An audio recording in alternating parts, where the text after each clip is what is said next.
Everyone's doing vanilla, but this one's different. You've probably seen Dan and Renee talking about this recently, and the reactions are mixed. We're talking about Eternal Vanille by Lattafa, released this year in 2026 under their Pride collection.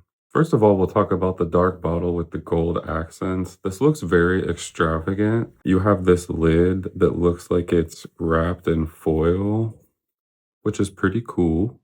The bonsai tree is embossed into the glass, and the bottle itself is like a soda bottle. It feels really great in your hands and it's easy to hold. The atomizer is fast. It's not much pressure, but it does blast out a nice mist. Absolutely no complaints. The fragrance notes here is a top note of blackberry.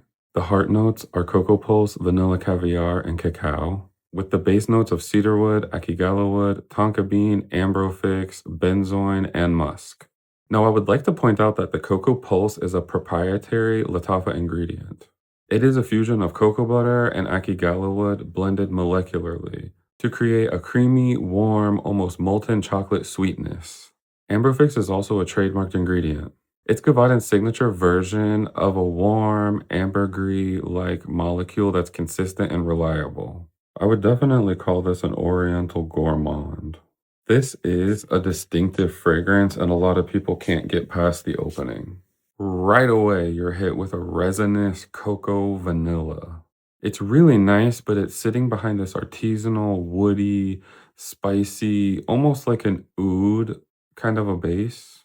There's also this musk in the base, which to me creates this luxurious, leathery marriage between the cocoa butter and the woods. This fragrance is exotic, but also decadent.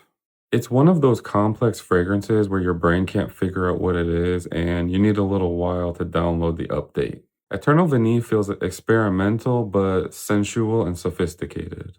This is a deconstructed gourmand, taking away the obvious sweetness and replacing it with a more raw, natural vanilla.